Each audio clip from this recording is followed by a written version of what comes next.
Boa noite mais uma vez.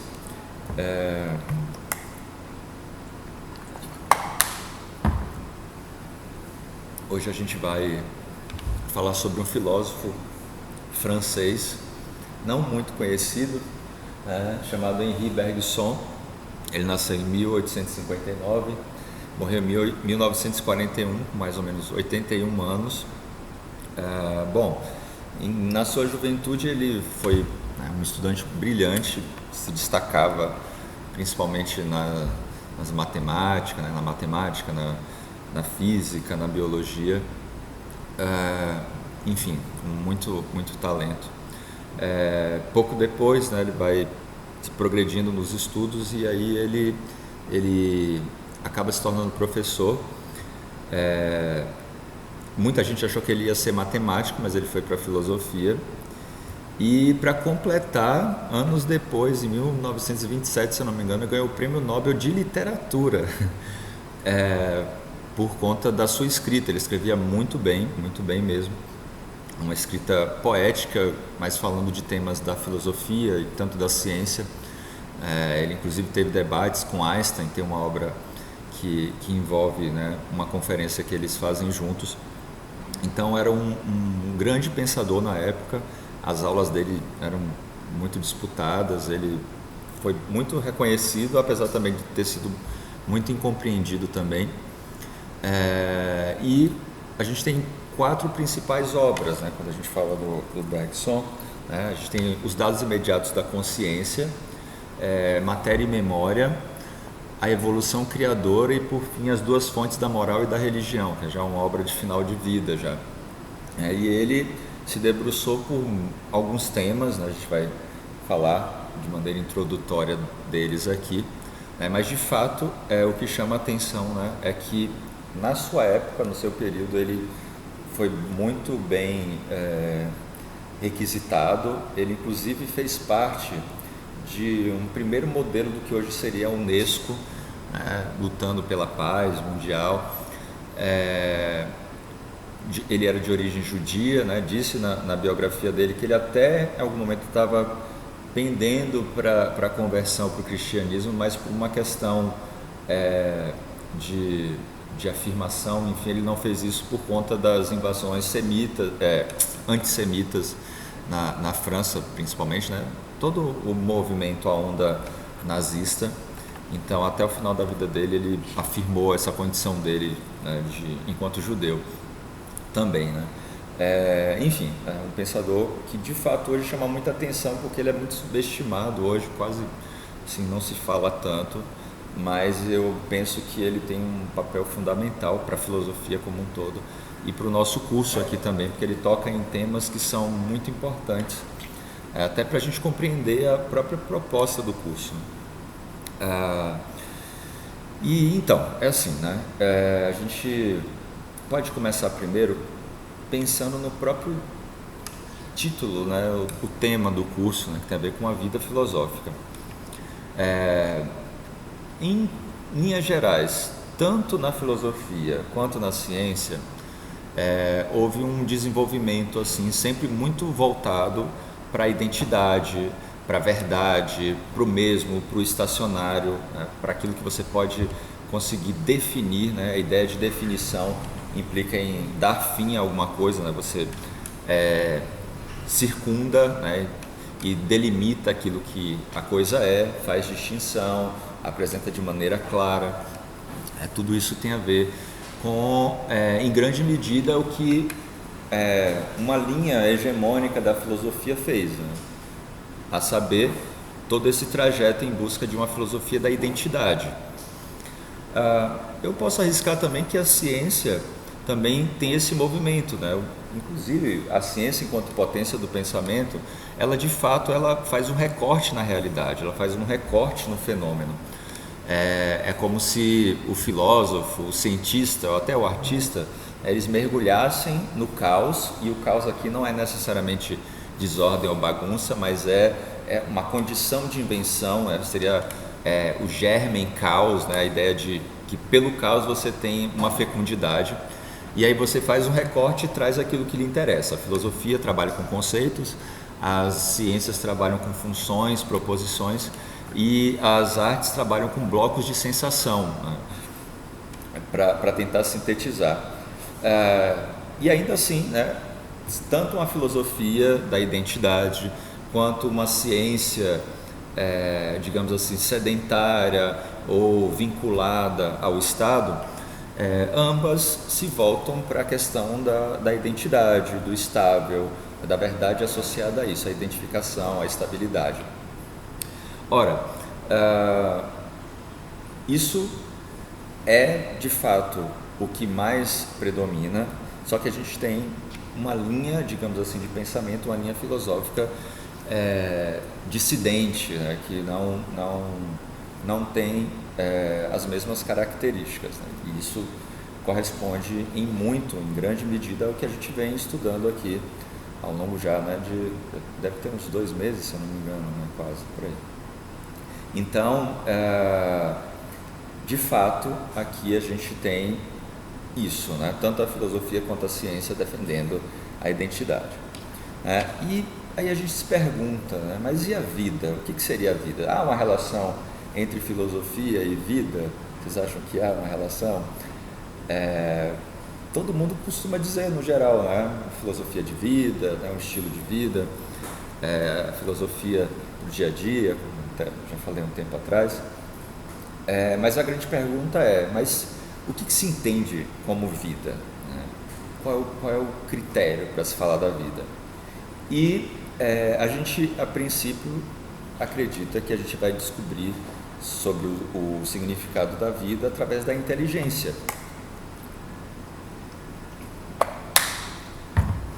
que é uma faculdade humana, né, que faz com que a gente, de uma certa forma, compreenda, vou colocar assim, os fenômenos, né, aquilo que vai aparecendo.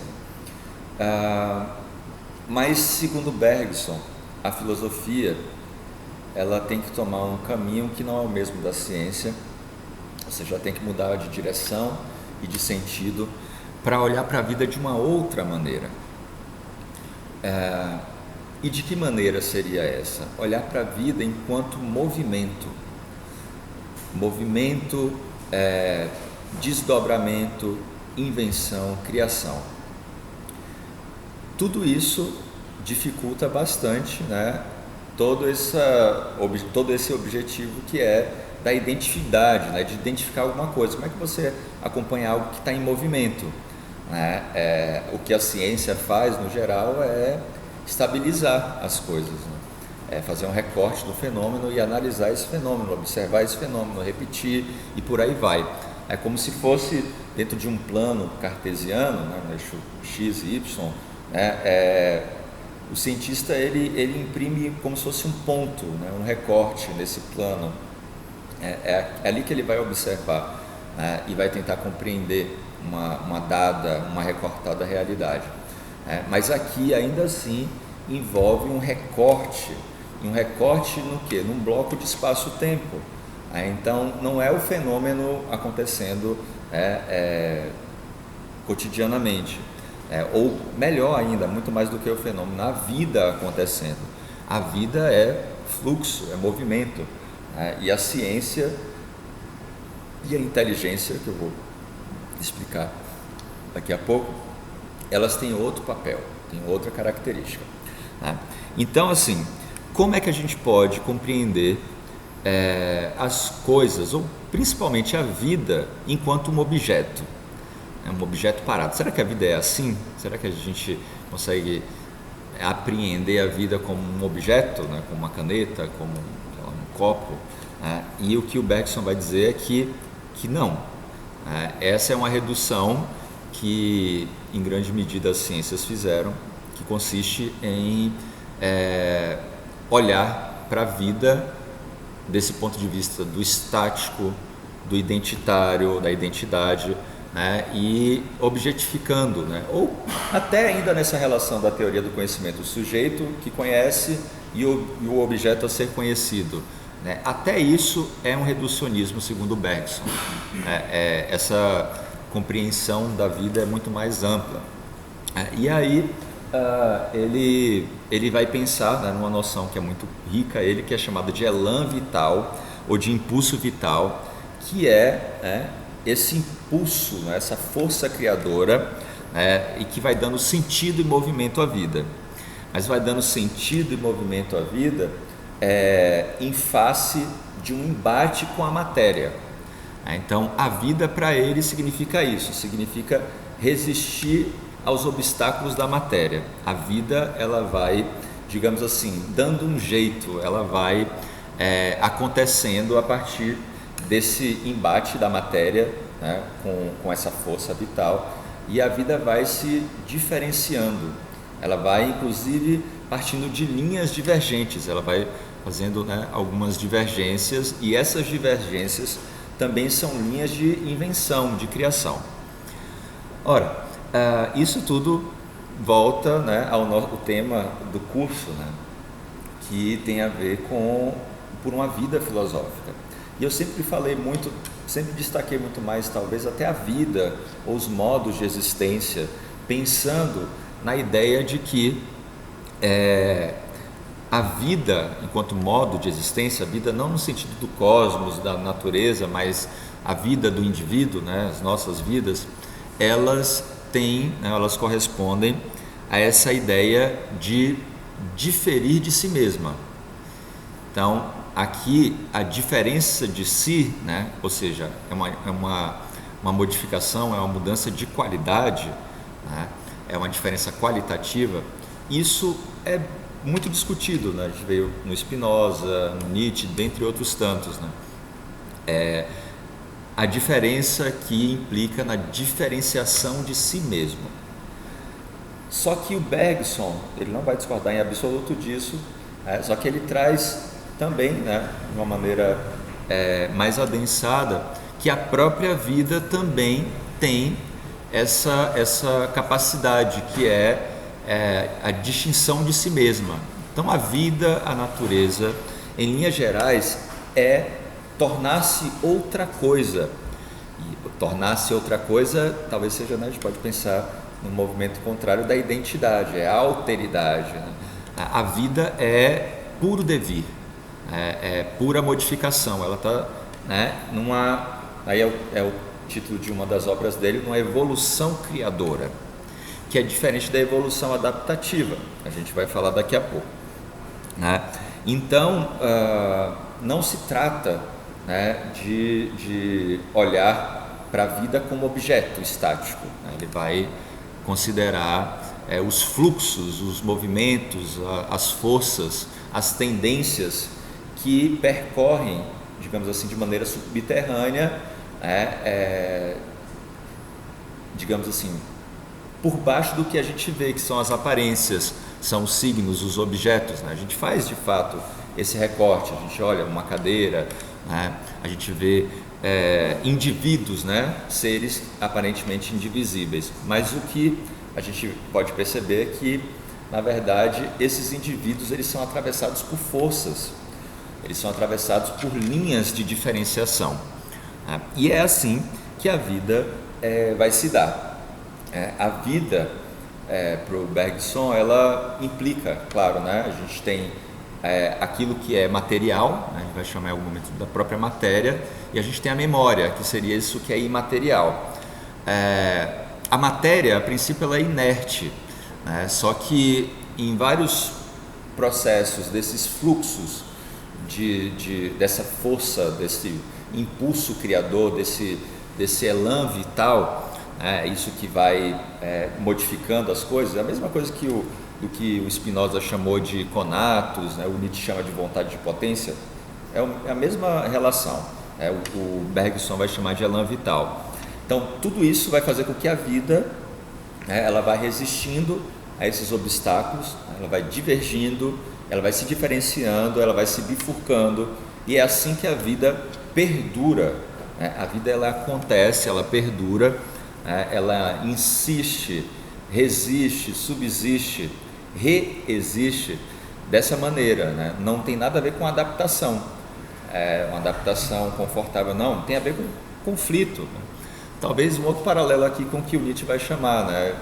As forças ativas e as reativas, né? As forças de criação e as forças de conservação. A gente tem aqui um movimento, né? Dessa memória, né? Também aqui como essa condição, digamos assim, nossa temporal, né? Ou até espiritual, né? No sentido daquilo que não é material e da matéria. Então, o Elan Vital, ele vai dizer o seguinte com relação à vida: a vida, ela é imprevisível.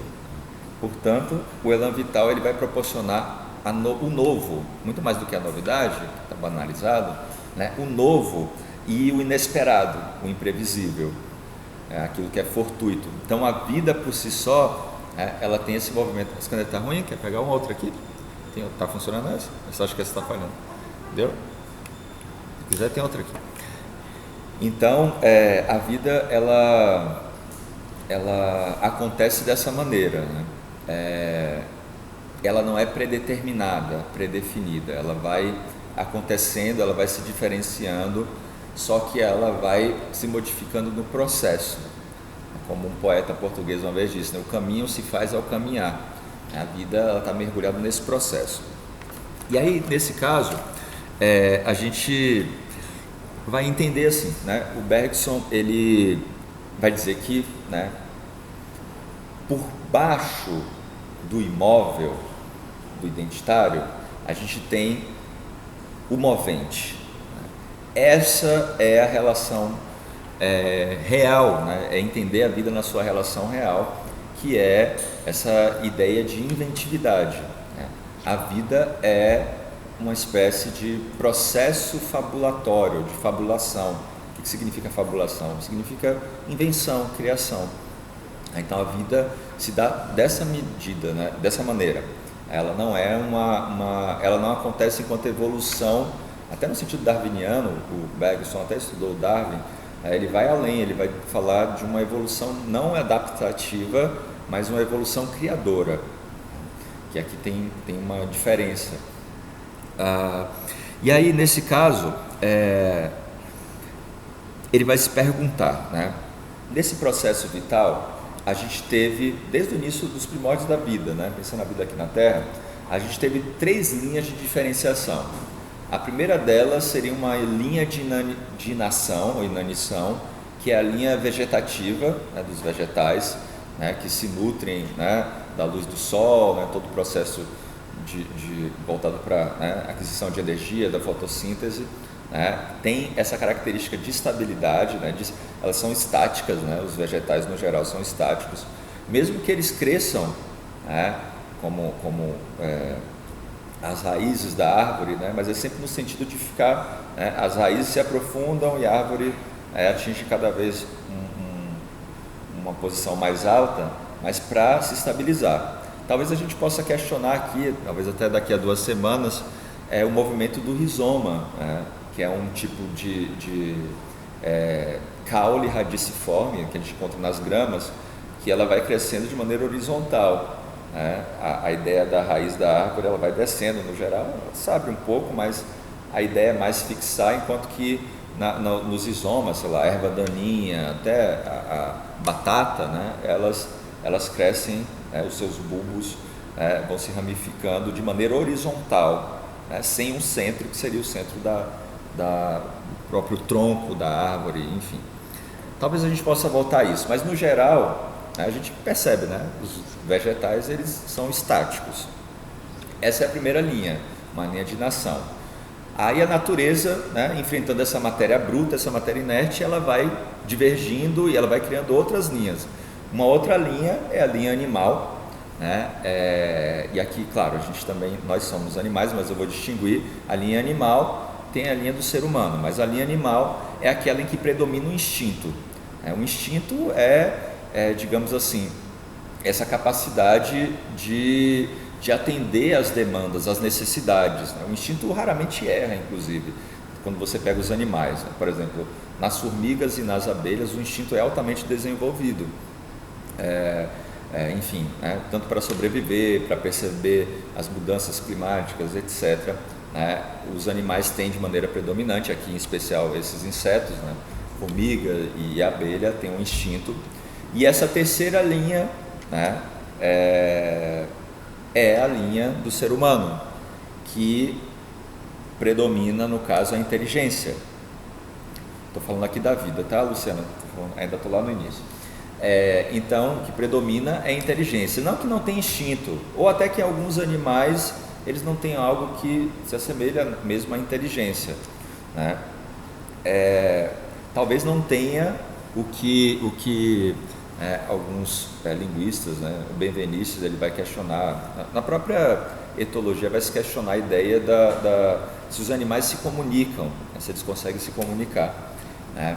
E aí, se não me engano, o Benveniste ele dá um exemplo da colmeia, que as abelhas, por exemplo, quando a abelha encontra uma flor, essa flor tem, né, ela precisa lá colher, né, o pólen e tal, ela consegue voltar para a colmeia e fazer um movimento lá, diz que é a dança do 8, e esse movimento vai dar toda a coordenada de onde está a flor, para as outras abelhas irem, né? Só que uma abelha, ela não consegue comunicar a outra e essa segunda ir para a colmeia e conseguir atingir, né, a localização. Aqui eu falo de coordenada, direção dos ventos, tudo. Ela não consegue, por isso que alguns pesquisadores dizem que os animais não se comunicam, mas eles têm uma espécie de codificação, ou melhor, talvez tenha uma comunicação, mas não essa comunicação complexa que a gente tem, que eu consigo dizer para vocês onde é tal lugar e vocês conseguem chegar lá. Não, no caso a abelha ela mostra o movimento, né, e só ela pode dizer sobre onde está a flor. Tá.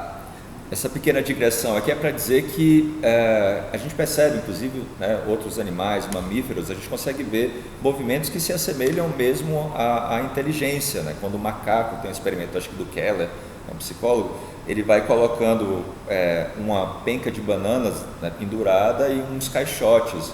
Aí esses macacos eles vão, né, sobrepondo os caixotes até conseguir pegar a banana. Isso é uma característica da inteligência. A inteligência vai ligando elementos para resolver um problema, para chegar a um objetivo. E isso, no caso dos seres humanos, é o que mais predomina, né? Tem a ver com essa capacidade de projeção, né? Mas que também compreende as ligações, né? Se eu quero chegar a um lugar, eu vou conectando uma coisa com a outra, tem toda uma relação causal. Então, isso tudo vai fazer com que se resolva um determinado problema. A vida também tem essas demandas, né? Ou melhor, na nossa vida, mesmo que isso não explique a vida, existem as nossas demandas. A gente tem que comer, a gente tem que trabalhar, a gente tem que descansar, né? Por aí vai. Então, a vida ela foi se diferenciando, só que essa diferenciação ela não foi predeterminada, né? Como a gente viu na aula do Hume, né, sobre esse movimento, né, ele vai chamar de uma ilusão de finalidade, como se a vida tivesse um objetivo, né? A ideia do finalismo. A vida ela se justifica pelos efeitos. Então, assim, se eu existo é porque teve uma causa, e aí a gente vai explicando, isso vai dar sentido para discurso teológico, mas até para alguns discursos científicos. O que o Bergson vai dizer é que isso não estava predeterminado, a vida não estava predeterminada, inclusive a nossa existência não estava predeterminada, ela foi acontecendo quase que de maneira acidental e nada impede que a gente deixe de viver e a vida continue, né? Aconteceu isso com os dinossauros, né? Por que não pode acontecer com a gente? Então, ele vai atacar essa noção de finalismo. Ele vai dizer que o finalismo é um dos grandes problemas por exemplo, de tentativa de compreensão da vida, que a vida é muito mais do que isso, a vida é imprevisível.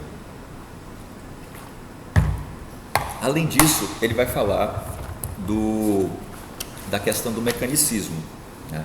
O que é a ideia do mecanicismo? O mecanicismo consiste no seguinte: tudo pode ser calculável, explicável, medido a partir de relações causais. No finalismo, tudo tem um objetivo, é o que a gente chama de o princípio da teleologia, um objetivo, uma finalidade. No caso do mecanicismo, é que você consegue prever o que vai acontecer.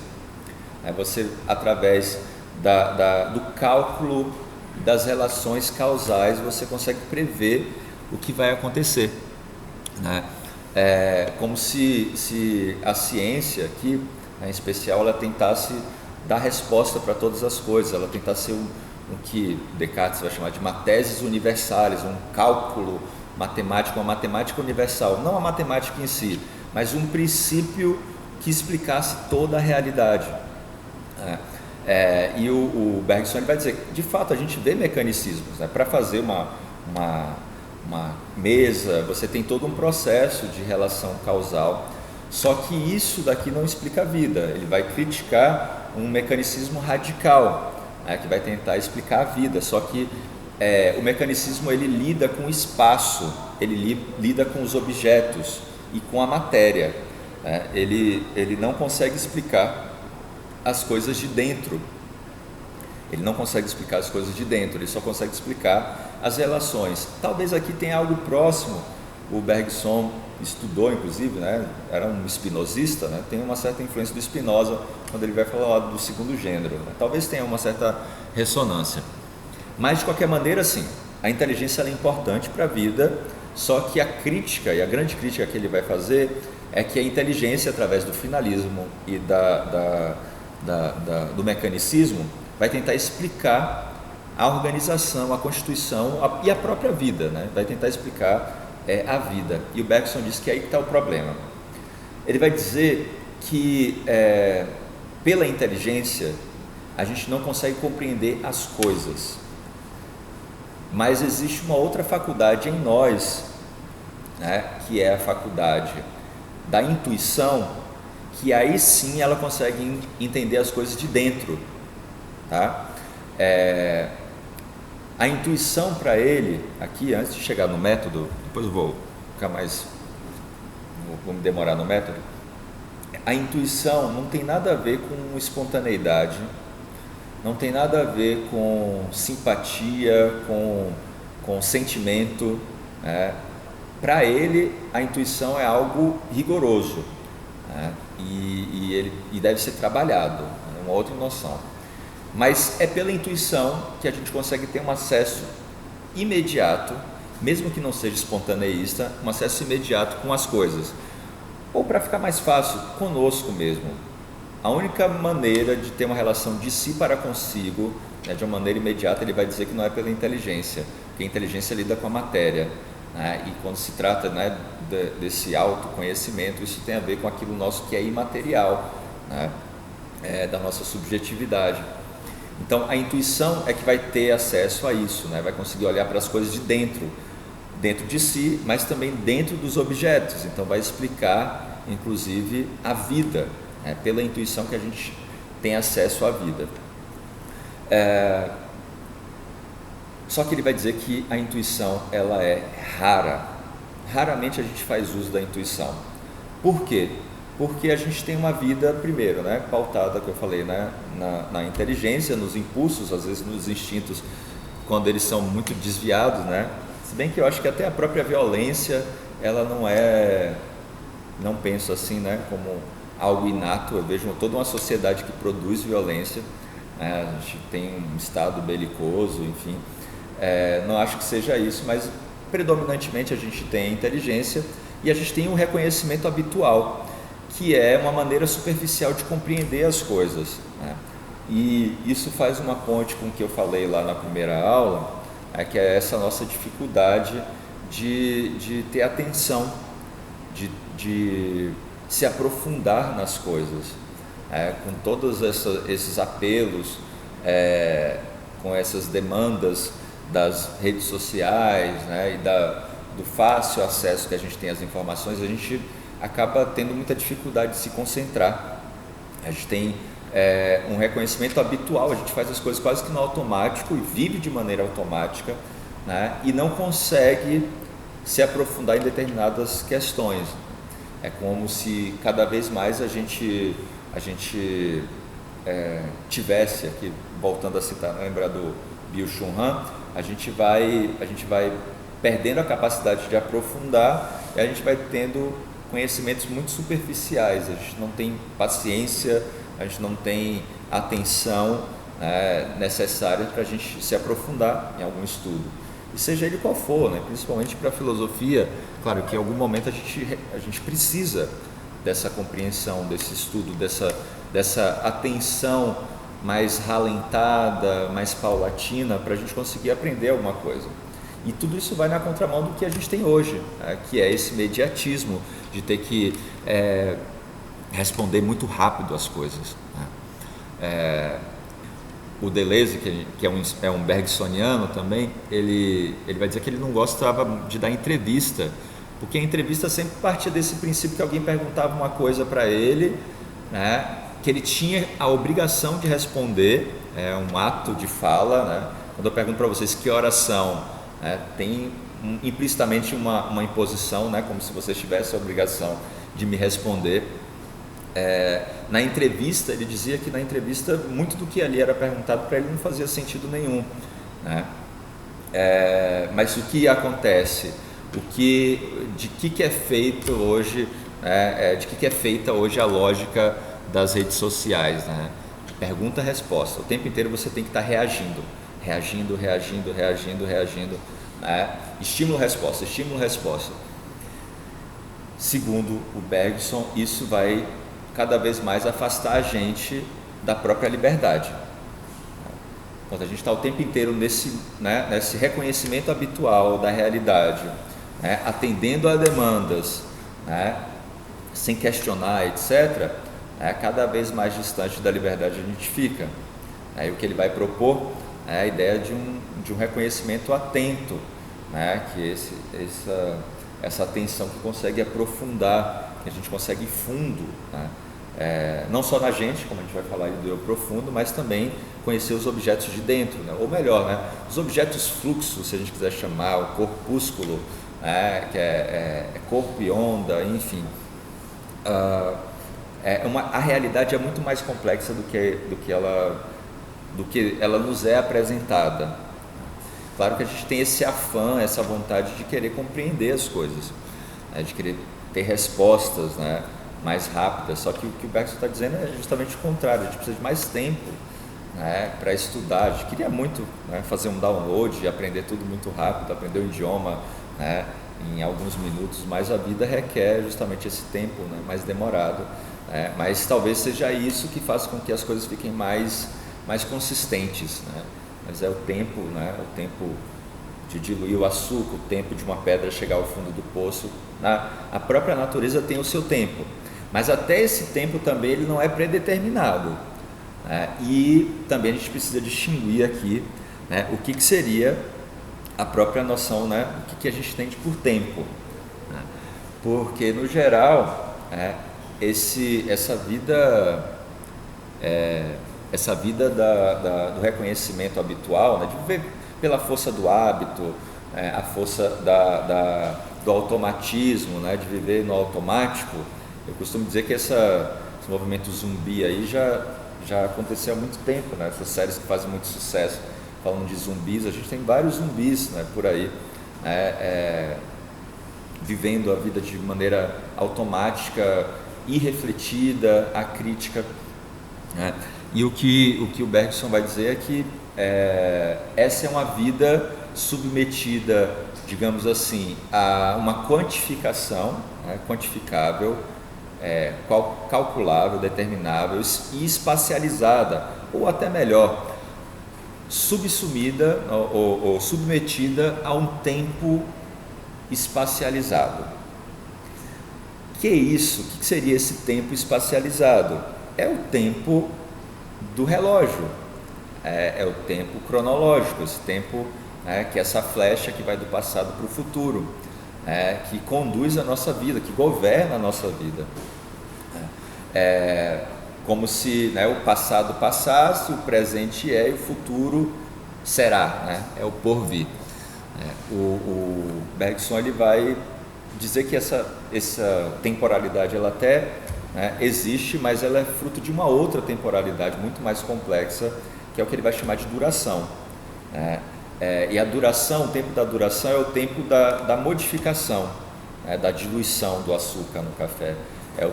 É um outro tempo que não é o tempo do relógio, né, o tempo performático. E aí ele vai questionar, inclusive, que a nossa concepção de tempo é a concepção de tempo espacializado.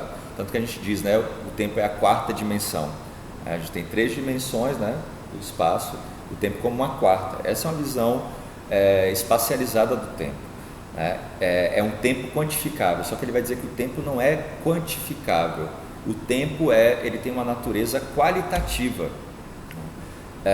e ele não pode ser entendido como uma reta, né, de maneira geométrica. Por exemplo, ele vai dizer algo muito curioso. Ele vai dizer que o passado é e o presente passa ou devém. Cadê o presente? O presente é agora, passou, passou. Mas o passado, ele vai se acumulando. Então, tudo que a gente faz, as nossas ações, elas têm a ver com esse acúmulo, né? Para vocês chegarem aqui, vocês fizeram uso da memória, né, da percepção, etc. Então, tudo que vocês já viveram, isso vai se acumulando, né, vai produzindo essa memória, né? Pode ser uma memória de marca, né, que a gente falou, no caso, do Nietzsche ali, né, que produz ressentimento, uma consciência, ou pode ser uma memória de conservação da vida, ou até, melhor ainda, de criação, né? O Deleuze vai falar sobre... Estou falando Deleuze porque até estou com um livro aqui, tem uma obra dele chamada justamente o Bergsonismo, né? O Deleuze é que a gente vai ver na próxima aula. E nessa obra, enfim, o Deleuze ele vai se debruçar sobre o pensamento do Bergson, né? Mas eu queria dizer outra coisa. Eu estava falando do que mesmo? Me ajudem aí. Sim, do passado, né? Que vai se acumulando. Então, bom, lembrei. O Deleuze ele diz, não nessa obra, mas ele vai falar numa outra obra, se eu não me engano, o que é a filosofia. Ele vai dizer que o filósofo ele precisa primeiro ter muito contato com as cores, como se fosse um pintor. Você precisa primeiro conhecer as cores para depois você pintar o seu próprio quadro. Então, mesmo para você ser, digamos assim, original, você não tem que se isolar, né? É outra crítica que o Deleuze faz, né, aos artistas que dizem, não, eu quero ser muito original, então vou me isolar, vou viver no meio da floresta para não sofrer influência nenhuma. E o que ele vai dizer é que a vida é de fato, né, esses encontros, né? A gente vai se encontrando, ou seja, desses encontros, dessas afecções, dessas modificações que a gente vai vivendo, a gente vai modificando, né, isso vai se acumulando, né? Aquilo que a gente vai fazendo, quando a gente aprende a falar, quando a gente aprende a andar, são várias experiências que vão se acumulando, né, até a efetuação, até a contração de um hábito, né? Você associa duas coisas, você vai contraindo, né? Então, ele vai falar do tempo dessa maneira, o tempo da duração, né, que só pode ser, digamos assim, aprendido pela intuição, né? E aí a gente entra na parte do método. Qualquer coisa a gente volta também, mas a gente vai pensar na questão do método. Bom, a intuição, né, como eu disse antes, aqui não é uma faculdade espontânea, né, que a gente de repente tive uma intuição. Ela não é da simpatia, não tem nada a ver com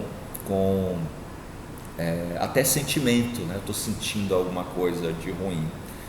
Para ele, a intuição ela tem que ser lapidada, ela tem que ser trabalhada a partir de uma outra compreensão, né? De um reconhecimento atento da vida e da vivência de uma outra temporalidade que não o tempo cronológico, que é o tempo do hábito, que é o tempo da rotina, que é o tempo que governa a nossa vida.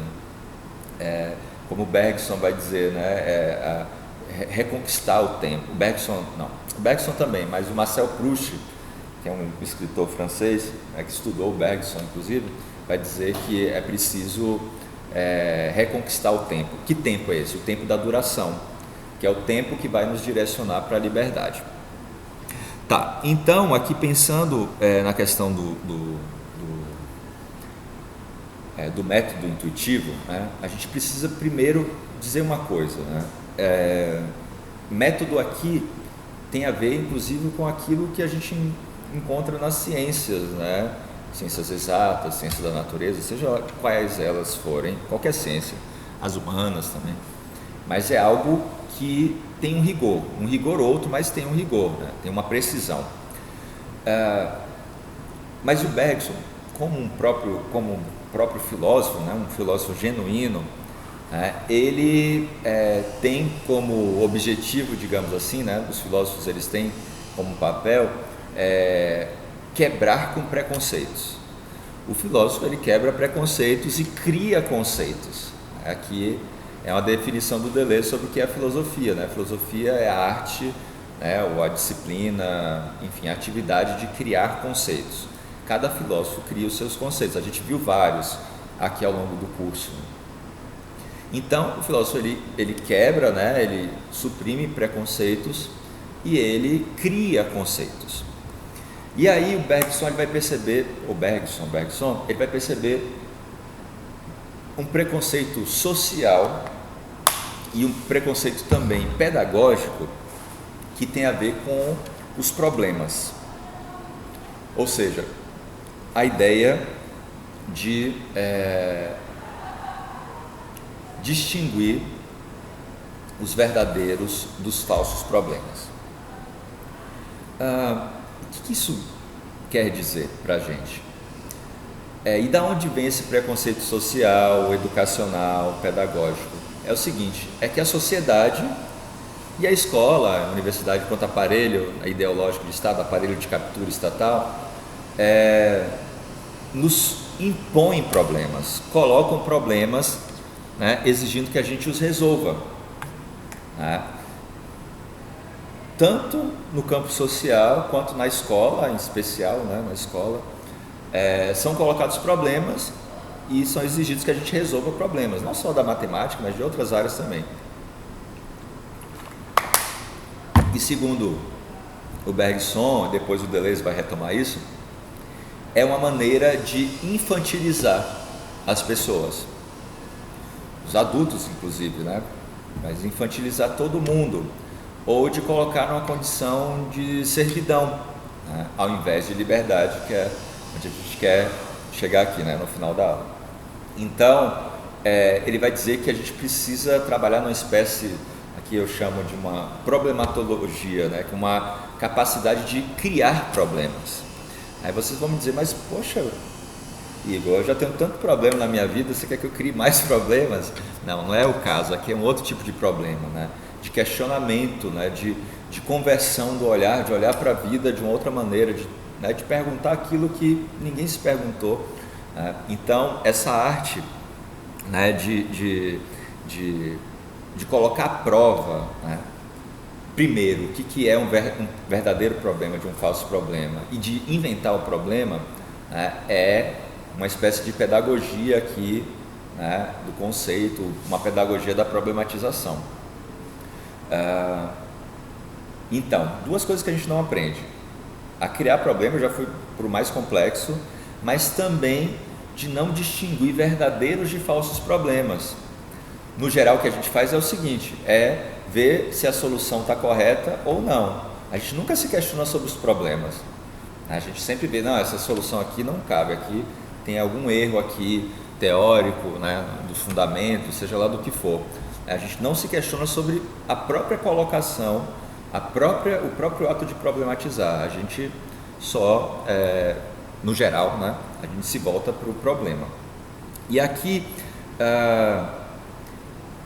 segundo o Bergson, a gente vai ter o que ele vai chamar de falsos problemas, né? E esses falsos problemas, em alguns momentos ele vai dizer, né, tem problemas inexistentes ou problemas mal colocados, ele vai chamar de mistos mal analisados. E um deles é o seguinte, né, é quando você confunde, né, aquilo que é uma diferença de grau ou de intensidade de uma diferença de natureza, ou melhor, quando a gente confunde os problemas enquanto mais e menos, né? Como se fosse uma gradação, né? A gente olha para a vida como se fosse uma espécie de gradação, quando na verdade ele vai depois dizer que não são gradações, mas são diferenças de natureza, né? Para ficar mais fácil, eu vou dar alguns exemplos, né? Ele vai dizer que, por exemplo, quando a gente chega na questão do ser, da ordem ou até da possibilidade, a gente costuma observar isso a partir desses critérios. Por exemplo, existe o ser e o nada. O que seria o nada? Enfim, pense no que quiser. O que é o nada? O nada é aquilo que não existe, né? Nada, a princípio. Só que esse nada, ele está somado a todos os elementos daquilo que existe. Ok? Para eu chegar ao nada, eu tenho que saber o que é o existente, o ser, e eu tenho que saber também, eu tenho que usar como elemento matemático, eu tenho que negar esse ser. Para ele ser o nada, eu tenho que negar. Além disso, eu tenho as motivações para negar a existência de alguma coisa. Então aqui tem 3 elementos, né?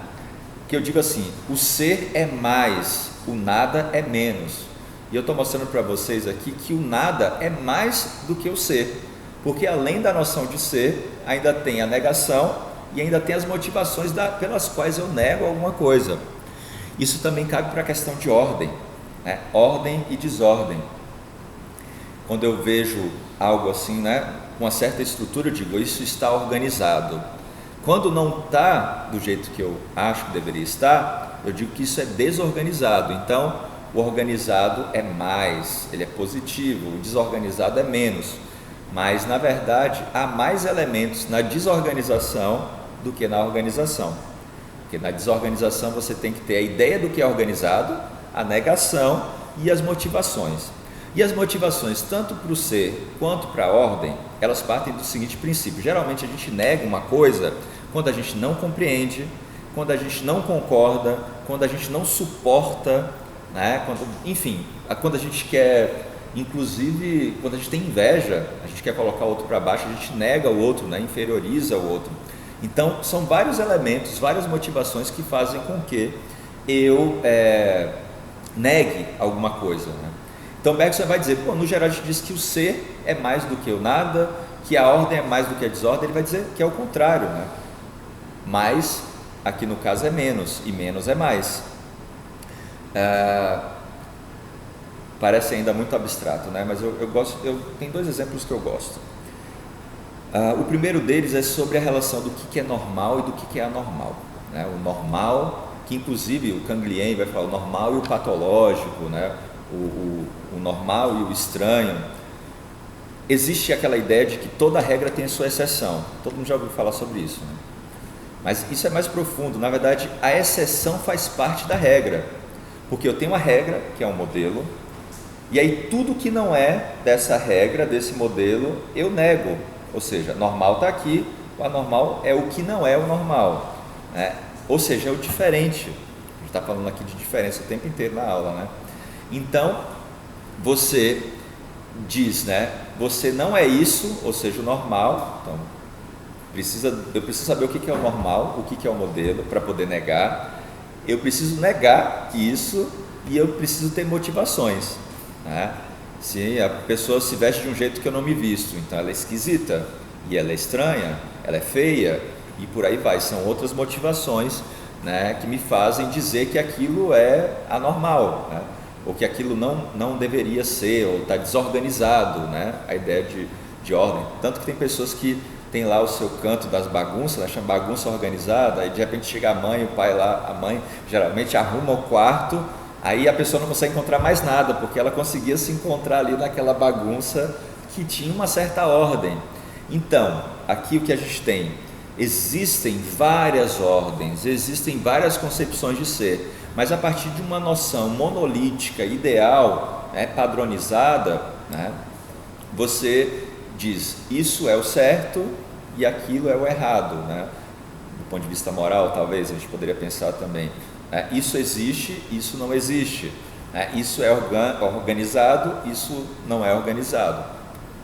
são problemas, né, são falsos problemas, né, problemas mal colocados aqui, porque, como a gente viu, né, são elementos diferentes, não é uma diferença de grau, aqui está mais organizado, aqui está menos organizado, não, são duas organizações diferentes, como aqui no Brasil, né, quando os portugueses colonizadores chegaram, eles não aceitavam, né, enfim, a concepção de mundo, a cosmovisão, etc., dizendo que aquilo estava errado, querendo catequizar os índios, mas aquilo era uma outra ordem de mundo, né, uma outra explicação diferente, né, de uma explicação teológica cristã, por exemplo, né, católica. Então, é muito comum a gente fazer isso, né, negar aquilo que é diferente. Tem outro exemplo também que é muito bom, tem um pouco a ver até com o tema, né, que caiu no Enem, que tem a ver com as sociedades originárias, né, as primitivas, digamos assim, né, indígenas, por exemplo. É muito comum na antropologia, na etnografia, muitos antropólogos dizerem, né, que a maioria dessas sociedades eram sociedades sem escrita, né, sem leis e até sem Estado. Né? É como se não ter aquilo fosse um grau de inferioridade. Né? Só que depois, o Pierre Clastre, depois, né, o Eduardo Vieira de Castro, todo mundo vai explorar isso depois. Essas sociedades, por exemplo, aqui no Brasil tinha algumas, eram sociedades, acho que eu cheguei a falar disso aqui, eram sociedades contra o Estado, contra o centro de poderes, não queriam, não é que faltava, que era insuficiente, elas não queriam o centro de poder. Né? O Pierre Clastre vai explorar isso justamente nesse livro homônimo, né? Sociedade contra o Estado, não é sociedade sem Estado. Né? Outras visões etnocêntricas, eurocêntricas vão dizer que, por exemplo, alguns indígenas não tinham escrita, e aí depois, né, enfim, porque não tinha escrita em papiro, não tinha escrita, né, em caverna, etc. Alguns até tinham, outras não, só que depois eles vão descobrir que eles escreviam no próprio corpo, então tinha uma escrita que não era a escrita da convenção eurocêntrica, né, etnocêntrica. Então isso daqui é um dispositivo de compreensão do mundo muito potente, né? De você fazer a distinção, não é que é inferior ou superior, né? Não é uma gradação, né? Não é diferença de grau, né? Mas é uma diferença de natureza. Né? E daí você pode, inclusive, aumentar, né, a perspectiva, ver mais. Né? A intuição é o terceiro olho, é a voz. Essa voz aqui a gente pode tomar como essa voz também, mas essa voz trabalhada. Né? Então, a intuição, ela consegue ver a vida de maneira diferente, né? Ela consegue ver, inclusive, diferenças de natureza, onde a gente vê diferença de grau. Ela consegue, digamos assim, ter a percepção de um movimento do mundo, assim, de maneira...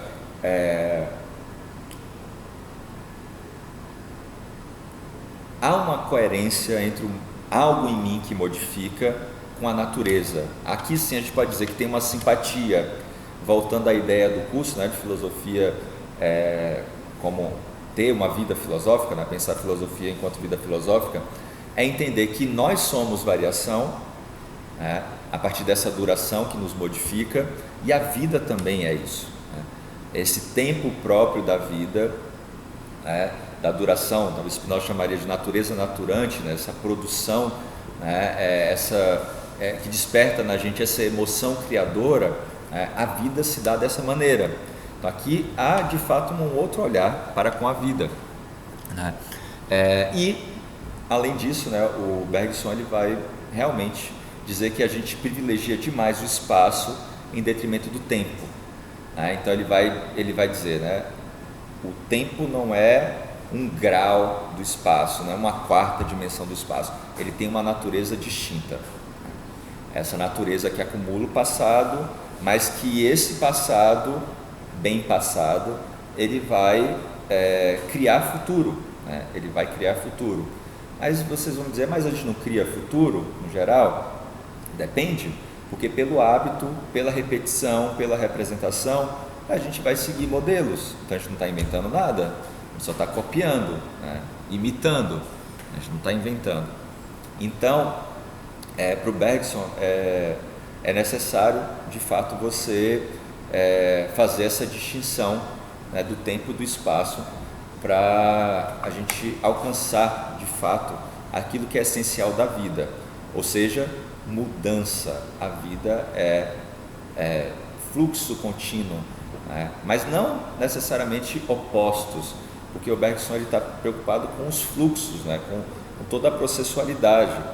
Ele não tá preso a objetos, né, que vão se alternando. Ele está preocupado com o movimento, né, o movimento da vida. A vida é devir, a vida é modificação. Então, no geral, o que a gente quer, né, é encontrar até o próprio sentido da vida, né, como se, ainda pegando lá a noção de finalismo, é como se a vida já tivesse, né, predeterminada, né, tanto o mecanicismo como o finalismo, pensando numa vida já nessa linha estabelecida. E o finalismo vai dizer assim: se eu existo, então tem que ter uma causa. Logo, isso vai dando sentido para a vida. O que o Bergson vai dizer é: a gente tem que inverter, né? Inverter, na verdade, é colocar o sujeito aqui, esse indivíduo, enquanto aquele que produz sentido para a vida. Lembra que eu falei talvez do Spinoza, mas principalmente no Nietzsche. Talvez no Nietzsche não, porque eu fiz uma mudança, mas eu poderia dizer na aula do Nietzsche que a vida não tem sentido, que a gente precisa produzir sentido, né? Pela vontade de potência, você produz novos sentidos. Aqui para o Bergson isso cabe, a liberdade tem a ver com isso, coisa que o mecanicismo, por exemplo, não possibilita. Como está tudo previsível, estabelecido, predeterminado, né, formatado, julgado, né, você não tem abertura para o novo, para o imprevisível e principalmente para a própria invenção, aquilo que na natureza acontece, né? Se a matéria encontra um obstáculo, né, o elan vital ali que atravessa vai produzir divergência, duas linhas, e a vida, mesmo que uma dê certo, a outra não dê, a vida vai perseverando, né? A ideia do conatos, ela vai insistindo, resistindo mesmo, né? Ela acha um jeito, acha um curso. Então, é uma força mesmo. Eu já contei o caso para vocês da intervenção da Vale do Rio Doce, lá no rio Krenak, do Ayrton Krenak, que eles interviram alguns anos atrás. Tinha um rio que passava ali perto da aldeia deles, e esse rio ele secou. E aí, anos depois, eles descobriram que o rio ele corria caudalosamente, só que de maneira subterrânea. Ele achou um jeito de acontecer, né? de se desdobrar, né? E esse é o movimento. A vida, ela acha um jeito, ela vai achando um jeito de acontecer, né? Então, de fato, aqui a gente tem um movimento, e a gente consegue inclusive perceber, para não perder todo o fio da meada do curso, causas e efeitos. Só que o Bergson ele vai dizer que nem todas as causas explicam os efeitos da mesma maneira. Um exemplo simples, né, de três relações de causa e efeito. Se eu estou jogando sinuca, né, eu bato numa bola, uma bola vai e atinge a outra e move a outra. Causa e efeito, não é? Agora tem outra coisa: se eu pego, por exemplo, um fósforo e acendo o fósforo, é uma relação de causa e efeito, só que diferente aqui, né? De refração. E se eu pego, por exemplo, uma mola e pressiono uma mola e solto, ela vai, né, se impulsionar, né? São relações de causa e efeito, só que são muito diferentes. Uma bola batendo na outra, de acender, né, um fósforo, e de pressionar e depois soltar uma mola, né? Eu estou imprimindo o movimento, tem uma resistência da matéria, mas os efeitos são diversos. A vida também é assim. Como eu disse, o ser humano ele não foi projetado por um design inteligente. Ele aconteceu depois, né? Não foi nada pré-estabelecido, porque essa é a noção de finalismo, que o Bergson vai ter muita cautela com relação a ela, né? Então, em linhas gerais, né, pensando aqui nas regras ainda do método, a gente tem uma distinção, né, do que é apreendido pela inteligência, que ela lida com a matéria, né? Ela vai lidando com a matéria, ou seja, também com o espaço, e a intuição, né? Ou a gente pode pegar também aqui a memória, que lidam com o tempo, né? Com aquilo que é imaterial. E para a gente chegar a essa condição, né, de estilizar a vida, de produzir linhas de fuga, linhas de variação, né, que é essa a ideia da vida, a gente tem que mergulhar na duração, né? A gente tem que fazer a intuição dessa duração. Então é como se algo em nós, essa intuição, né, que é esse método, essa capacidade, esse procedimento, conseguisse apreender o movimento da vida, né? Isso inclusive é um dispositivo metodológico muito sedutor, né? E muito difícil também de se trabalhar, né? De você observar, né, um tema, né, um objeto de pesquisa, que já nem é mais objeto, talvez construto, objeto fluxo, né, em movimento, né? Como é que você vai compreender algo em movimento? Por exemplo, essas questões da supremacia da quantidade em relação à qualidade. Dá nota, por exemplo, para estudante. É muito difícil você transformar aquilo que é, né, da subjetividade, da qualidade da aprendizagem em um número, né? É uma convenção, às vezes é violenta, né? São de naturezas diferentes, né? De quantidade e qualidade, enfim.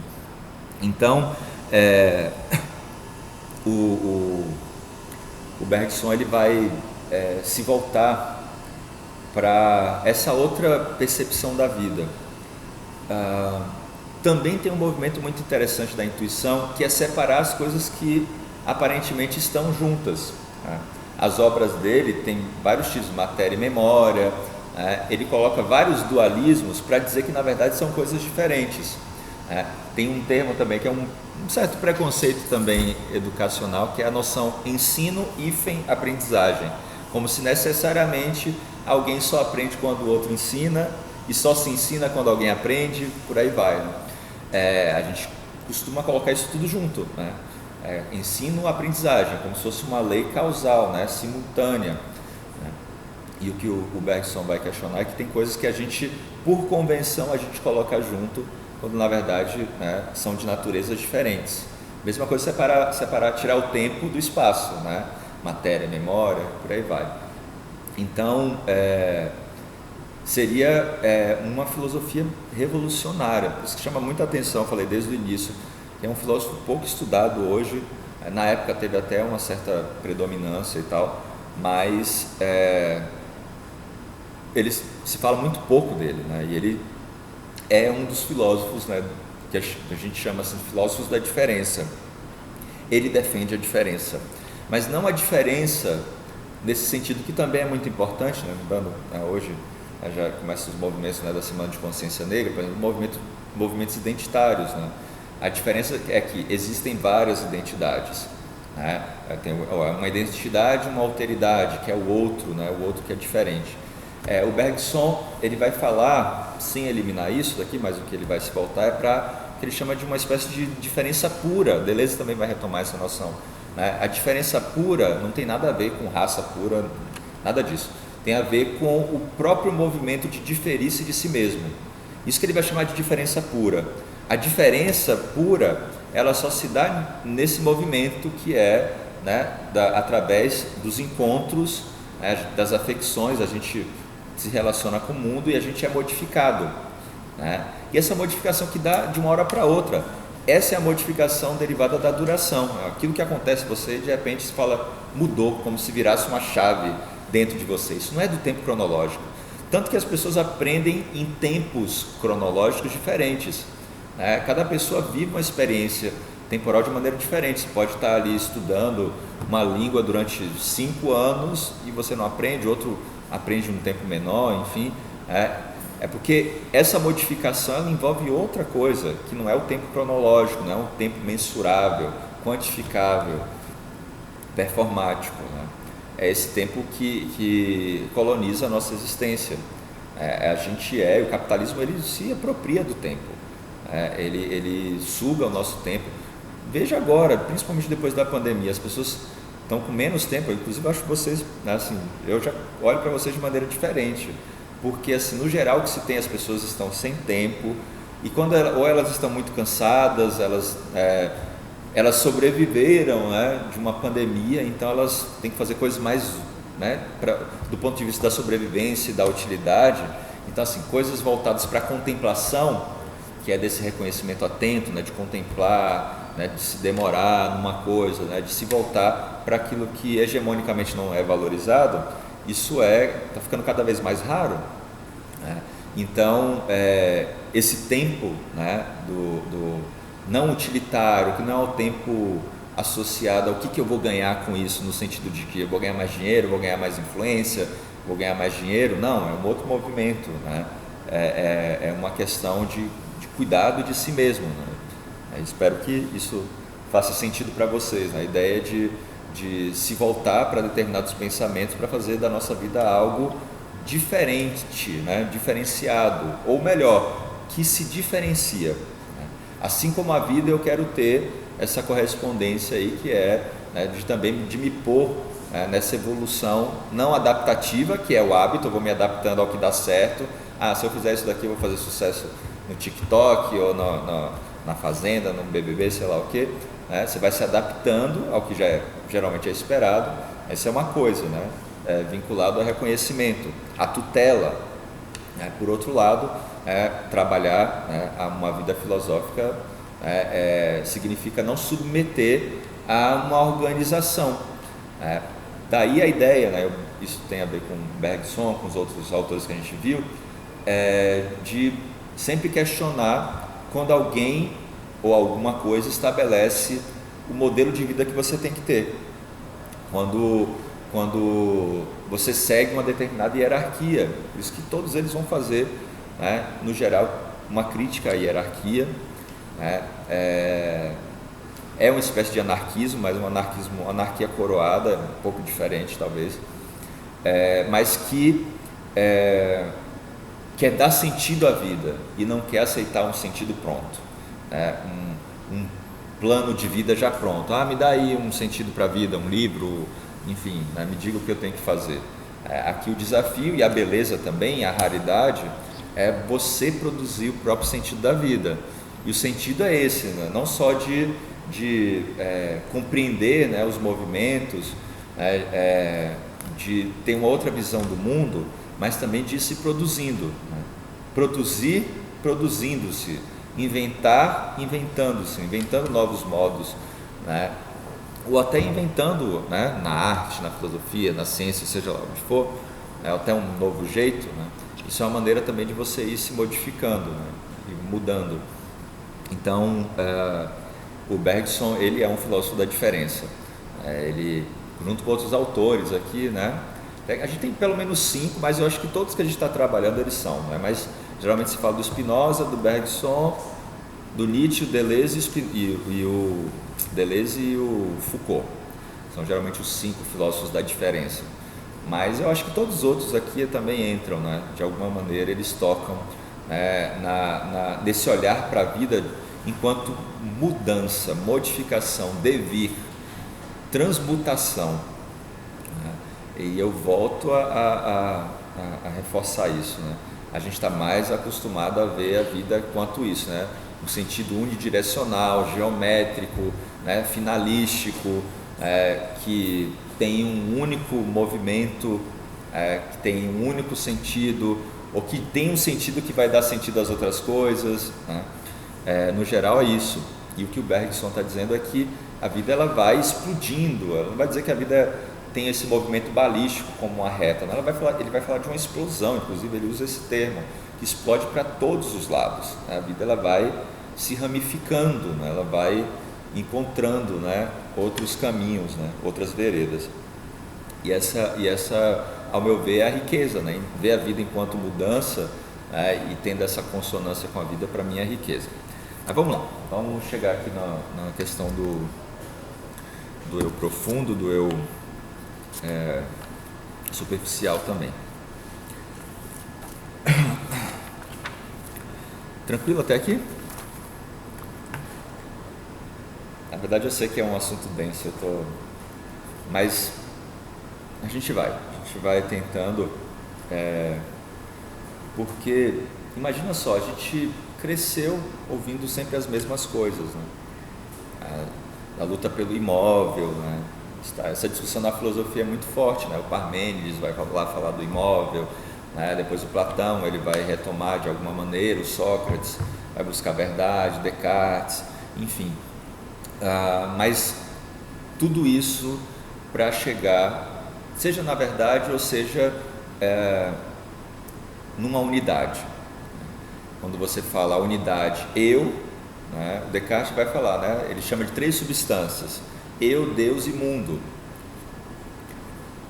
O Spinoza vai dizer, se a substância é causa de si mesma, então eu não me causei e o mundo não se causou. É a visão do Spinoza, do Descartes. Ele vai dizer assim, existe eu, Deus e mundo como substância. O Spinoza vai questionar isso, ele vai dizer que só existe uma substância, que seria Deus, e os atributos e os modos desses atributos, né? Atributo pensamento, atributo extensão, e nós que temos alma e corpo, né? Pensamento e extensão.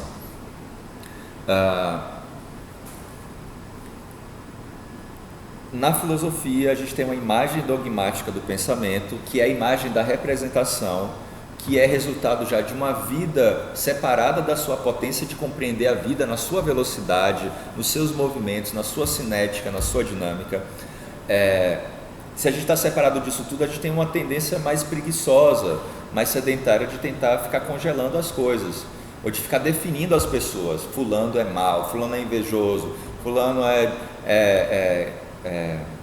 enfim, irritado, estressado. A gente vai rotulando as pessoas, né, como se fossem objetos, né, da mesma maneira que a gente quer rotular o mundo. É muito fácil, mas como eu disse antes, é um pré-julgamento, é um preconceito, né, e a filosofia, desde lá do Spinoza, né, o Nietzsche, né, e aqui no caso também o Bergson, eles querem quebrar com esse preconceito.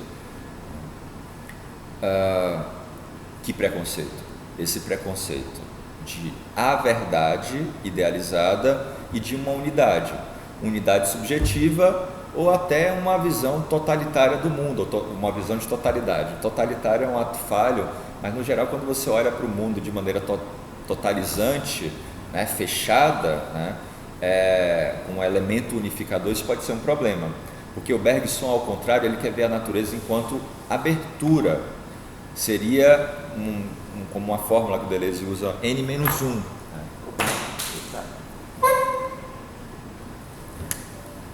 N-1 significa uma multiplicidade menos o fator unificador, né? Tem, né, nesses discursos, né, alguns discursos científicos, teológicos, que tentam dizer, né, isso tem a ver com o finalismo também, que uma unidade vai explicar o todo, né? A unidade explica a totalidade. E aqui o que ele vai buscar é uma natureza aberta. E ele é um espinosista também, né? É uma natureza aberta enquanto produção, né? Enquanto produção e produto, né? Aquilo que vai se modificando. Então, eles todos aqui são filósofos da multiplicidade, a gente pode colocar assim também, né? Não da unidade, né? Ou até da identidade, mas da multiplicidade e da diferença. Ter vários coadjuvantes, digamos assim, ou várias pessoas, vários heterônimos, como Fernando Pessoa, né, que tinha, brincava lá com seus heterônimos. A gente pode ir fazer isso com a nossa vida. Esse é o princípio da diferenciação, da diferença pura, diferir de si mesmo, modificar-se, tornar-se aquilo que tu és, o Nietzsche vai dizer. Como é que você se torna aquilo que você é? Porque tem a potência, né, de atualização, essa potência em ato que se atualiza através da vontade de potência. Pode ser uma modificação para quê? Para liberar a vida, para uma abertura para a vida, não para o fechamento da identidade, da definição, da unidade, do princípio que quer agregar, né, os outros, né? A gente fala na filosofia política, nas discussões políticas, que a gente divide para dominar, né? Está lá no Maquiavel, o exército romano falava disso também, né? Dividir para dominar, isso de fato funciona, mas também juntar elementos muito diferentes é uma forma de você dominar, né? E também de enfraquecer, de não fazer as distinções. Aqui de uma maneira um pouco mais profunda, né? De não observar também as diferenças, né? E o Nietzsche, por exemplo, é um daqueles que sempre defendeu a diferença na educação, inclusive, né? Ele dizia tem a obra de Schopenhauer como educador, que a gente tinha que pegar, por exemplo, os estudantes e aquele que tinha uma certa habilidade, que a gente tinha que incentivar e que cada um fosse para um lado diferente, né? E não que a gente equalizasse, né? A nossa sociedade, ela padroniza. Não tem como não lembrar daquele videoclipe lá, The Wall, né, do Pink Floyd, das criancinhas entrando na máquina de moer carne ali, né? No geral, o que a sociedade faz é isso. Mesmo que tenham identidades e produtos para essas identidades, né? A gente pega as redes sociais, o TikTok, sei lá, tem as mesmas músicas, parece que tem mesmo que na internet a gente tem a possibilidade de, né, fazer várias coisas, parece que as pessoas acabam afunilando, né, num certo modo de vida, né? E aqui o Bergson fica cada vez mais atual, por quê? Porque esses estímulos, principalmente das redes sociais, são aqueles que mais atrapalham a gente até aquele reconhecimento atento, né, de aprofundar, de se concentrar, de ter uma atenção especial, né? De fato, né, isso, ou seja, as redes sociais, todas essas demandas, desses estímulos, separam a gente da nossa potência de compreender, da nossa potência de pensar e até de desejar de maneira diferente, porque o desejo vem lá pronto, né? Não, tem que desejar, você tem que ter isso, senão você não vai ser uma pessoa boa. Se você não tiver um carro, se você não tiver uma bolsa, se você não tiver isso da marca X, você não vai ser importante. Então, a gente segue um fluxo, né? A gente não consegue, digamos assim, interromper esse excesso de estímulo e essas demandas. Tá, aí o Bergson ele vai então pensar numa distinção, né? Aqui tudo muito introdutório, gente, porque são vários assuntos e, de fato, até quando eu pensei no curso, isso acontece muito. Você pensa num título e depois você muda, você pensa nos assuntos, no meio você acaba mudando, como eu fiz na semana passada. O Foucault, por exemplo, ele sempre errava os títulos, ele começava os cursos dele com título, depois ele, sei lá, a hermenêutica do sujeito, ele se arrependia, enfim, mas lançava do mesmo jeito. A mesma maneira que falar de um autor em uma aula é cruel comigo e com vocês também, porque é difícil sintetizar muita coisa em pouco tempo. Mas eu acho que assim, o recorte que a gente pode fazer é dessa provocação, que a gente pode tirar para pensar essa vida mais filosófica. Mas assim, tem muita coisa para falar sobre o pensamento do Bergson. E aí ele vai fazer essa distinção do eu superficial e do eu profundo. E aqui volta a questão que ele está dividindo aqui dois seres, né? Digamos assim, como se nós pudéssemos ter dois eus, né? O Descartes ainda falava, né? Penso, logo existo. Então, penso, logo existo. Então, é um eu ali, né? Uma produção de uma identidade, né? De um eu pensante, de um ego pensante. Aqui ele vai dizer que existem dois eus. Um eu que é mais predominante, que é o eu superficial, que a gente vem falando, né? É aquele que está preso ao espaço, à mensuração, às demandas, que não questiona nada, tampouco problematiza, não problematiza os problemas, nem problematiza no sentido de inventar problemas, né? É um eu que não consegue contemplar, não consegue refletir, né? Ele só responde a demandas, assim como no comportamentalismo, né? no behaviorismo, estímulo-resposta, se mostra, sei lá, um osso para o cachorro, ele começa a salivar, né? Vai associando uma coisa a outra. Então, assim, cada vez mais a gente responde muito rápido aos estímulos, né? Às demandas, às cobranças, né? E aqui tem uma provocação, né?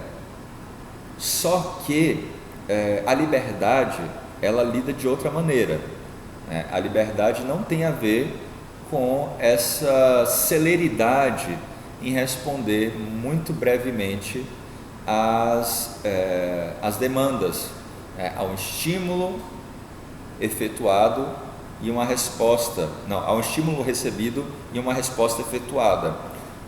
Estímulo-resposta, tem aquela plantinha que a gente toca e ela fecha assim, eu esqueci o nome agora dela. Às vezes parece que a gente está assim, e nas redes sociais isso fica muito nítido. Pergunta-resposta, sai uma coisa, tem que comentar, tem que falar de tudo. Eu acho até importante, as redes sociais, essa democratização, mas às vezes é melhor ficar calado. Como a gente pensou um pouco antes, quando a gente falou um pouco do Nietzsche na semana passada, o Renato Russo diz, fala demais porque não tem nada a dizer, por não ter nada a dizer.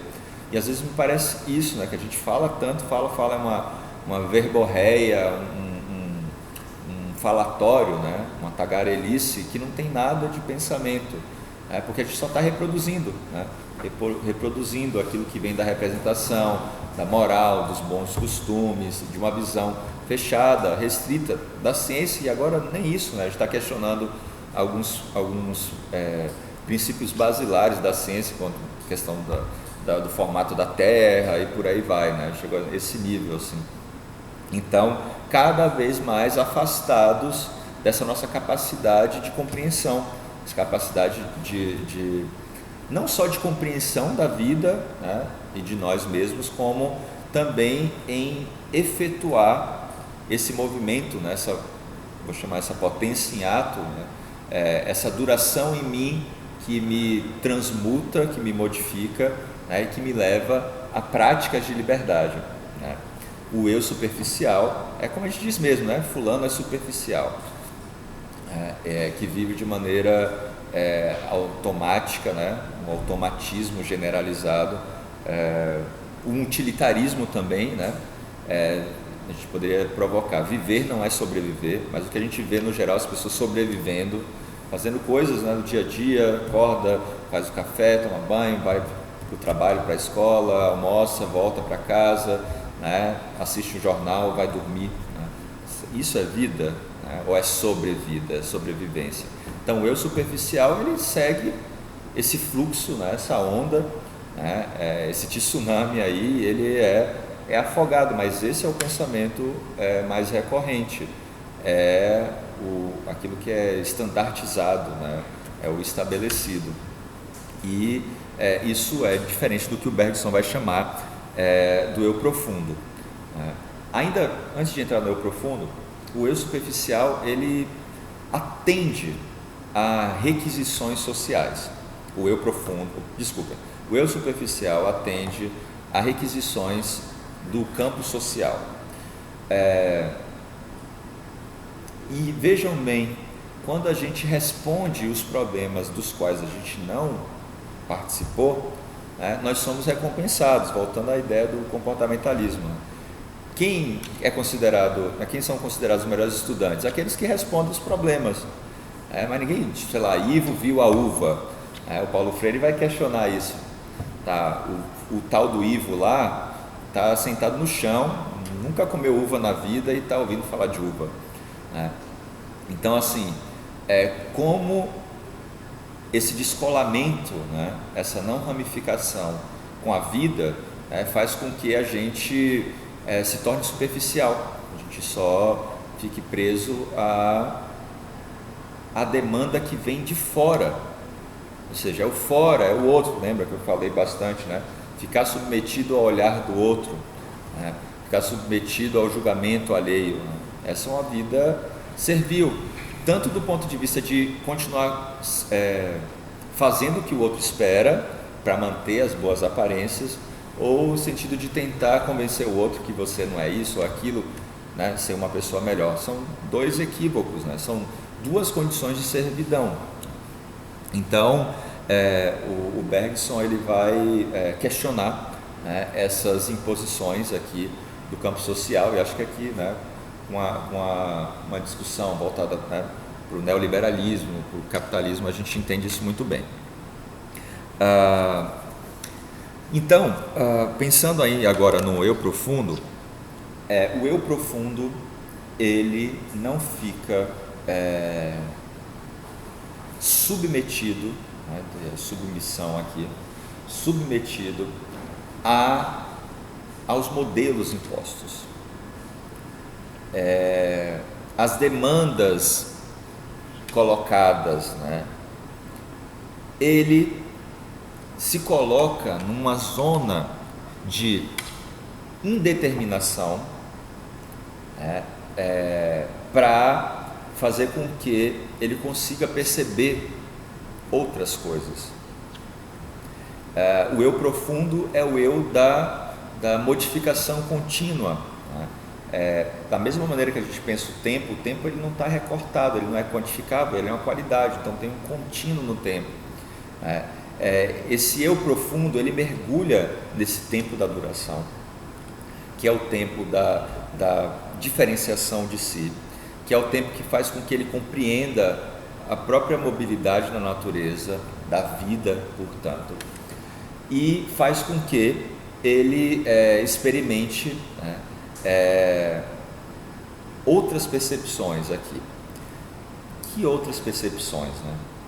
Na verdade, nós, no geral, né, a gente pensar aqui um pouco desse eu profundo que está relacionado com a liberdade, nós somos dotados, né, de um esquema sensório-motor, né? A gente tem os nervos aferentes e eferentes, a gente recebe movimento do mundo, né, sensações, estímulos, nós temos 5 sentidos, né?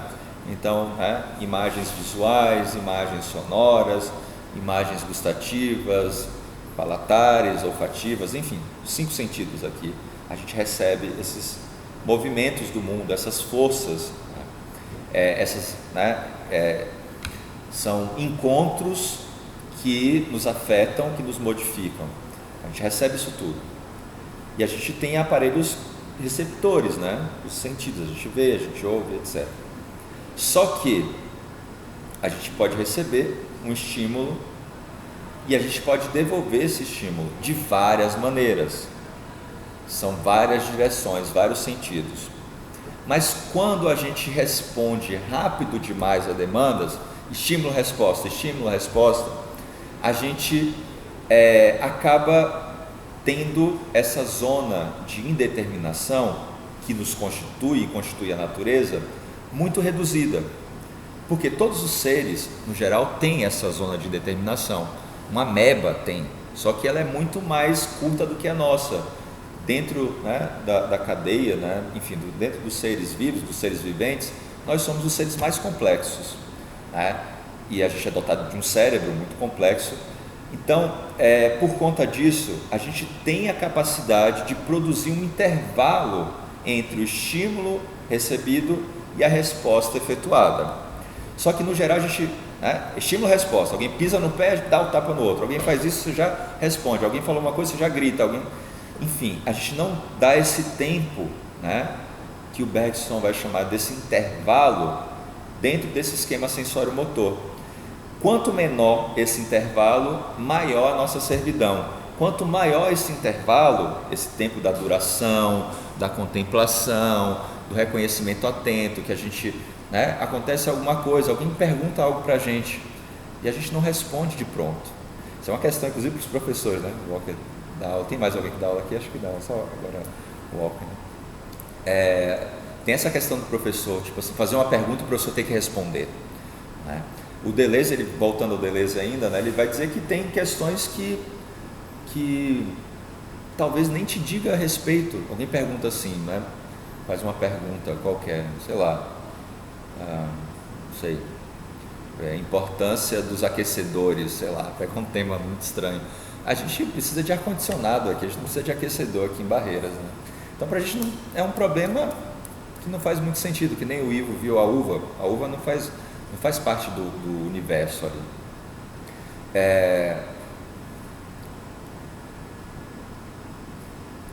Ser um pouco retardatário, deixar durar um pouco mais, né, que é algo que a gente não é muito aceitável socialmente, inclusive na docência, né, é uma qualidade aqui, né? Dizer assim, deixa eu pensar mais sobre isso para te dar uma resposta.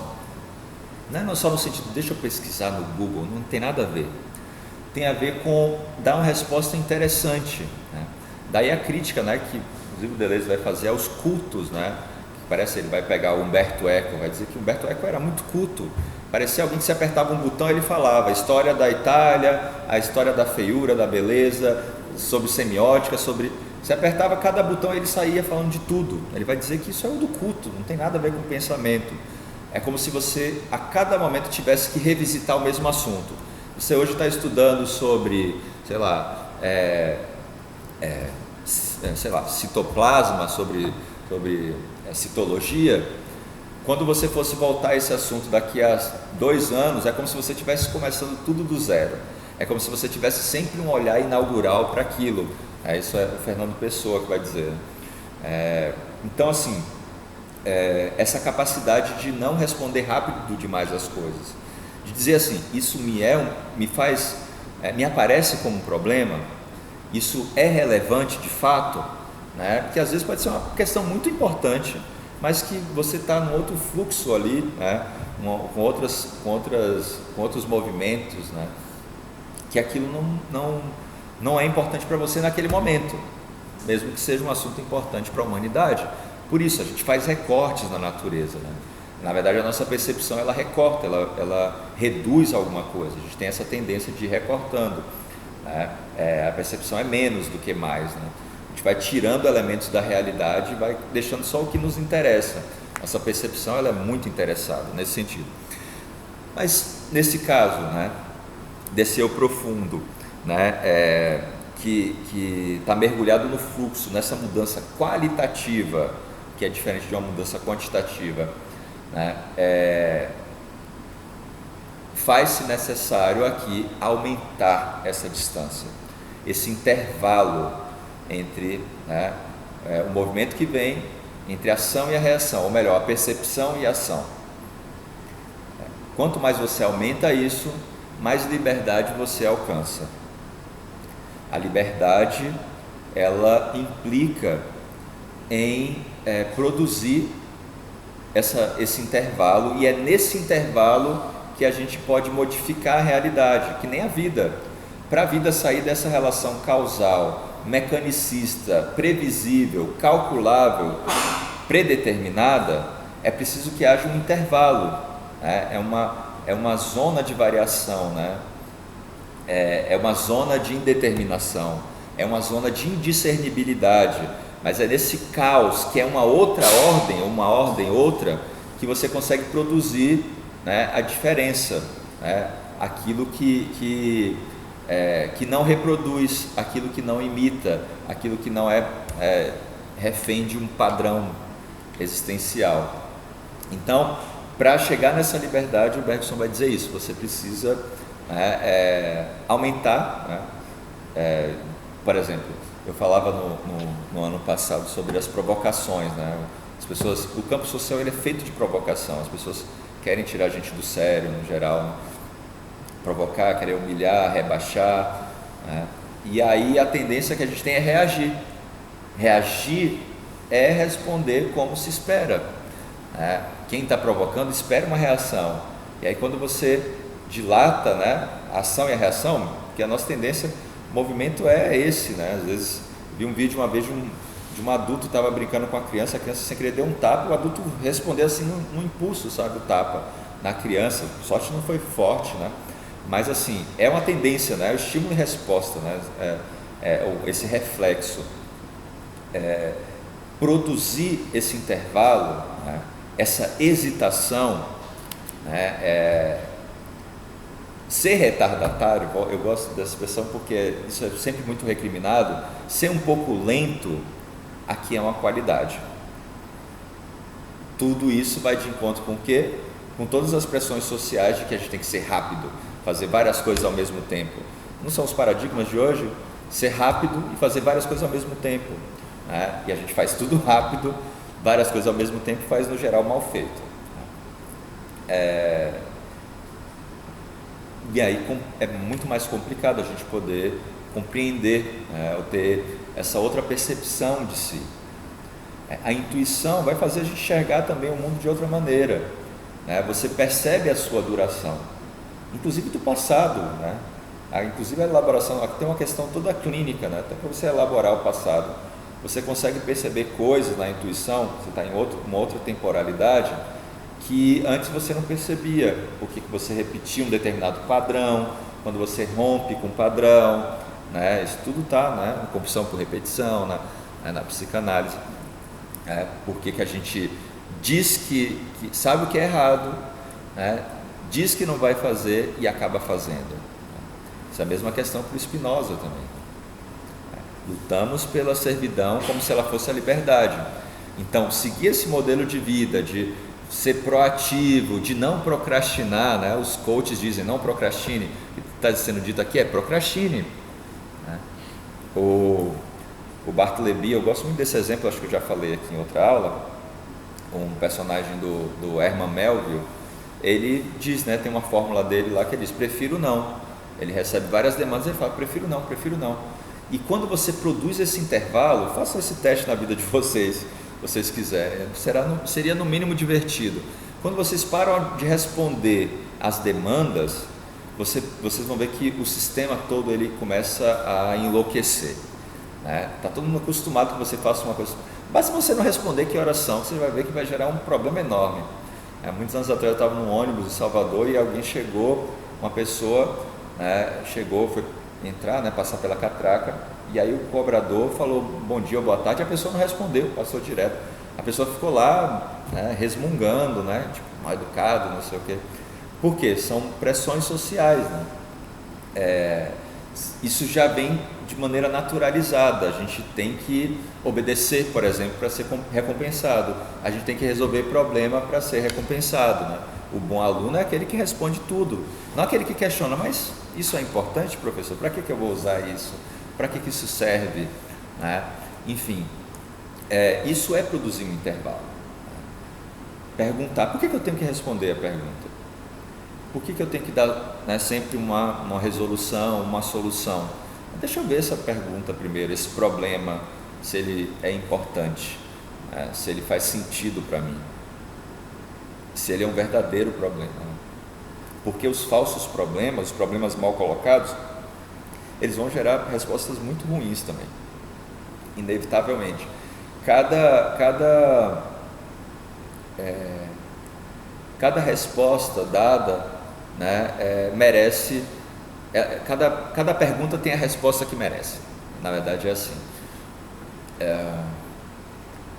Isso tem a ver com a nossa vida também, né? A maneira que a gente se coloca na vida, né? Isso retorna, vai retornar sempre, né? Se a gente consegue nutrir, produzir essa liberdade, né, de olhar para a vida de uma maneira diferencial e também se diferenciar desse processo, né?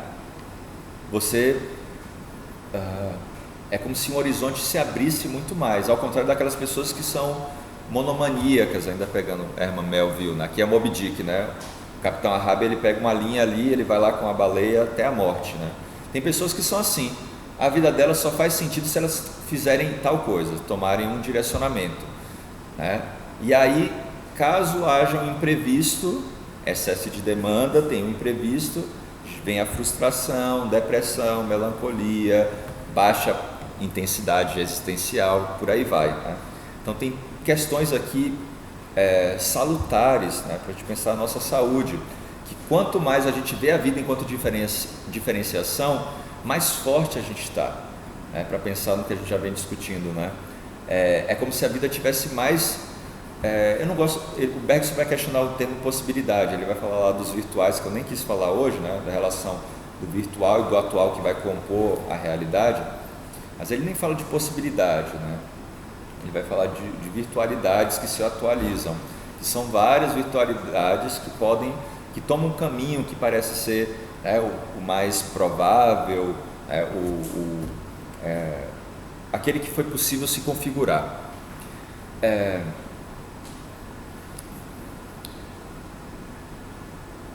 Por outro lado, né, eu estava falando, agora eu pensei em outra coisa, eu estava pensando na questão da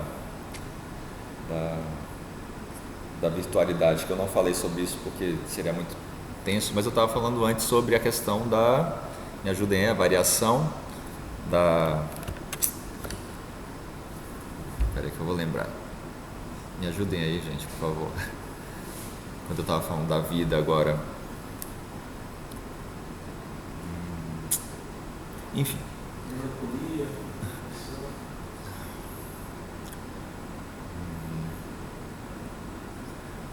Pode ser, vamos pegar aqui, qualquer coisa vem.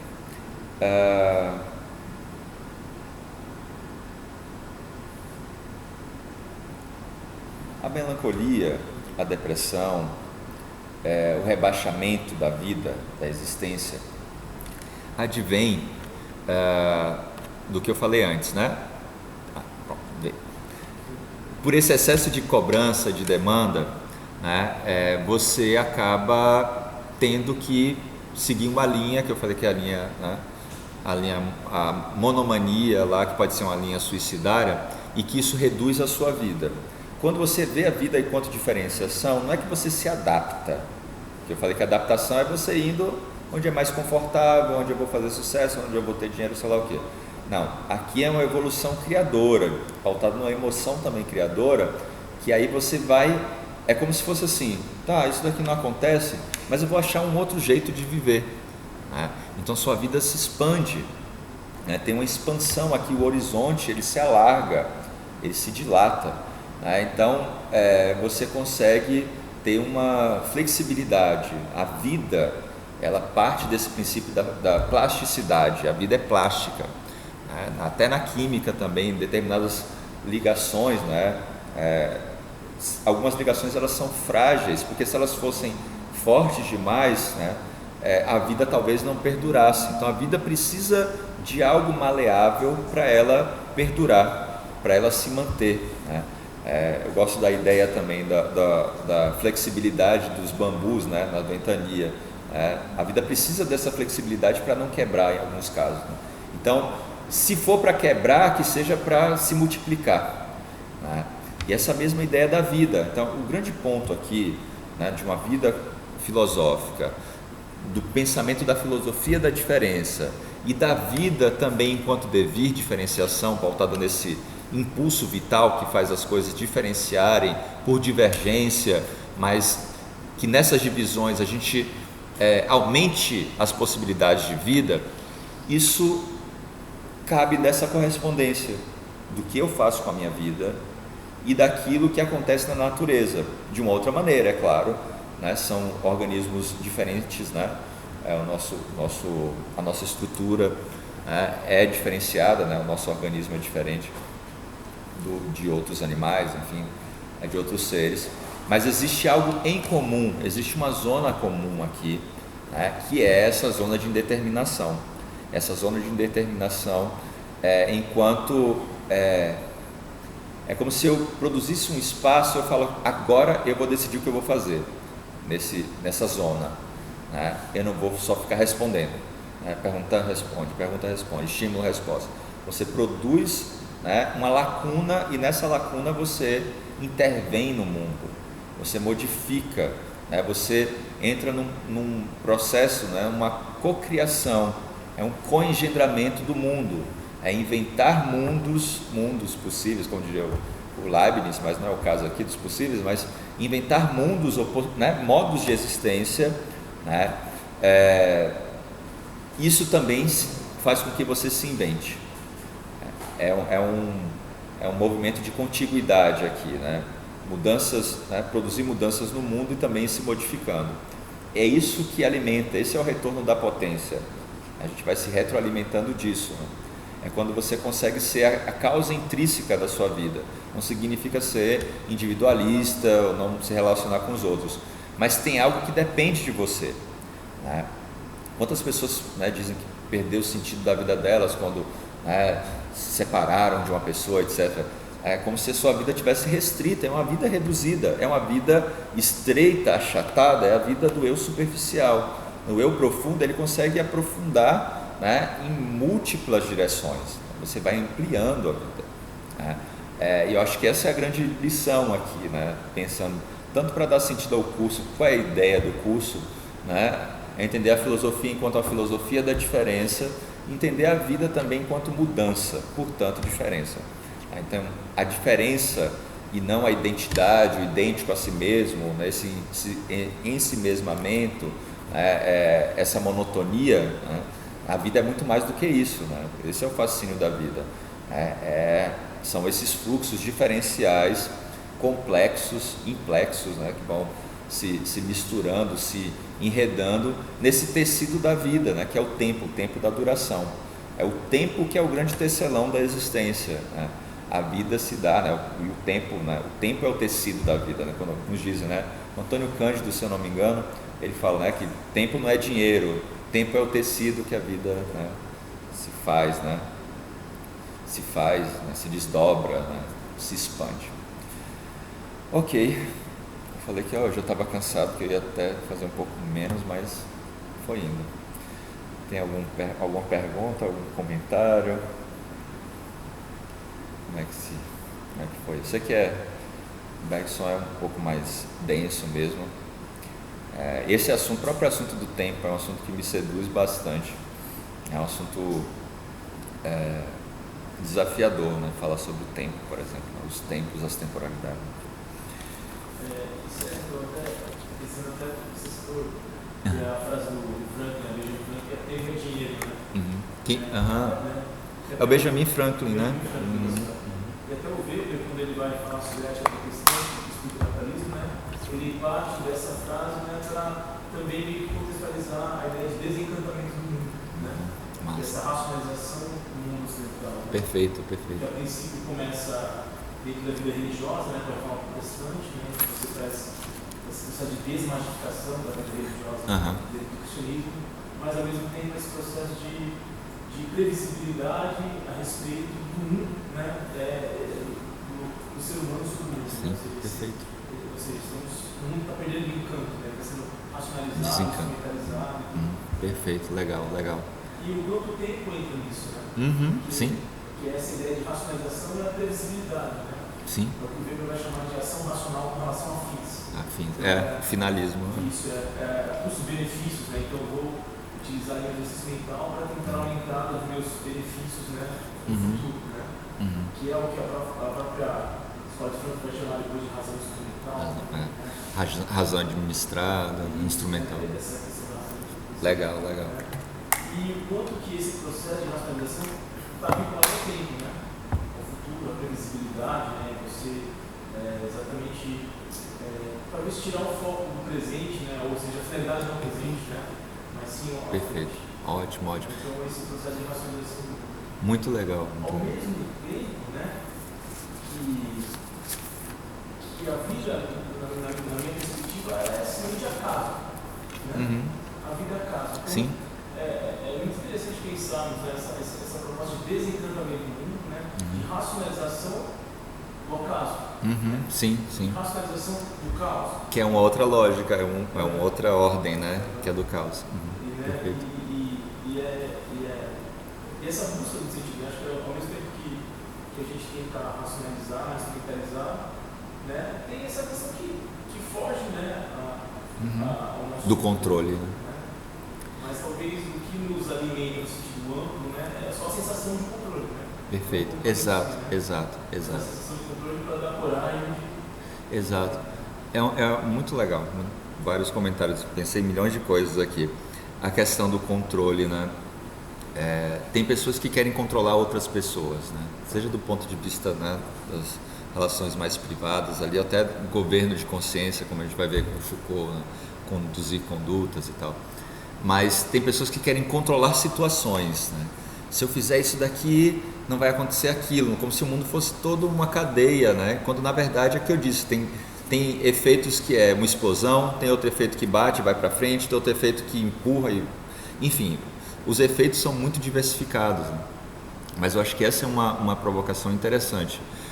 A gente teria um assunto muito legal, que é a questão do controle. Talvez eu fale sobre isso com Deleuze, que ele fala da sociedade de controle. Vamos ver. Mas tem uma outra coisa que você falou, que tem tudo a ver, coaduna com a aula, a relação, né, da sociologia com a filosofia, eu lembrei, não vou lembrar de quem é a frase, né? Diz assim, que os senhores dão o futuro de bom grado aos escravos. Por quê? Não, no futuro eu vou fazer aquela promessa, tipo os pais que dizem assim, depois a gente volta para comprar o brinquedo e nunca volta, sabe? É interessante que você perde essa dimensão do presente, né? De fato. Enfim, aqui tem outra discussão. E só para fechar, você deve conhecer mais do que eu, o Gabriel Tardi, né? Tem o pessoal que faz ciências sociais, sociologia, diz que assim, antes tarde do que nunca, porque é pouco visto, né?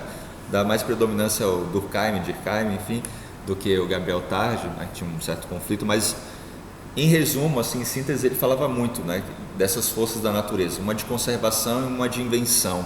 Aí eu acho que isso cabe muito para o Bergson. Ele vai considerar que existe isso que quer se conservar, isso que quer ser mensurável, etc. Mas o problema é que isso se sobrepõe à variação, à diferenciação, né? Essa evolução criadora, como ele vai colocar, né? Isso também é a questão da nossa vida. Às vezes, o Nietzsche vai dizer também, né? Existe uma força de conservação e uma força de invenção, né? de criação. Ambas são importantes. O apolíneo, o dionisíaco, tudo é importante. A questão é que a gente valoriza muito mais a conservação, por exemplo, a questão da liberdade, né? A gente só vê a liberdade enquanto segurança, só que liberdade é risco, né? É risco de sair, você faz um intervalo no esquema sensório-motor, você não responde como a sociedade quer, você vai ser mal visto, vai ser acusado, as pessoas vão te achar aí assim, assado, vai gerar vários problemas e também vai liberar a vida para outras coisas, né? Tem mais tempo para você, enfim. Então, a liberdade, ela implica risco mesmo, né? Essa é a questão que eu acho que tem a ver com a nossa discussão aqui do curso, né? A vida filosófica implica em risco, né? Você quer ter uma vida libertária, implica em risco. Você queria falar? Pode falar. Né? Tudo bem. Essa ideia que você falou do retardado enquanto virtude, né? Coisa que não é do contexto, né? Aí eu lembro muito a imagem do Walter Benjamin, né? De Flaner, né? Flaner, nossa, muito bonito. Né? Perfeito, muito bonito. Centro da cidade, observar, né? Muito bonito. Turismo, acho que o turismo também entrou muito sim. nessa lógica da produtividade, né? É o tempo ocioso que você tinha, né, realmente mas aí é um turismo muito, né? Tudo previsível, já tem os pontos ali, você não está aberto para o novo. Teve uma vez que eu estava num evento, em 2013, aí o Walter Conrad é um filósofo da educação. Ele estava numa mesa e uma moça falou de viagem e tal. Aí ele disse assim, quem viaja nunca volta. Aí a moça ficou sem entender, assim, como assim eu voltei? Mas é nesse sentido que a viagem programada, previsível, né, calculada é essa. Você sabe os lugares, você vai ver as mesmas coisas, é como se fosse assim, eu vou me reencontrar comigo mesmo. E a viagem genuína, que pode ser a viagem até sem sair do lugar, é essa, de você sair de si mesmo, né, de tornar-se aquilo que se é, né, de modificar, de estar aberto, de sair assim como é que chama aquele roteiro de viagem? Esqueci agora. Você sai daquilo ali e vai fazer as coisas sozinho, sabe? Vai conhecer a cidade de dentro, né? Ao invés de conhecer de imagens, de fotos, literalmente assim, né? Veridicamente de dentro. Legal. Massa, muito legal. Ok. E aí? Vamos nessa? Ou querem mais alguma pergunta, alguma colocação? Eu só queria elogiar a aula do Nietzsche, não pude estar presente. Mas você viu lá? Mas assisti, Mudei um pouquinho a ideia, a gente para o texto, que é legal ir para o texto também. Eu gosto da ideia de ir para as fontes, né? Valeu. Boa noite, gente. Abraço.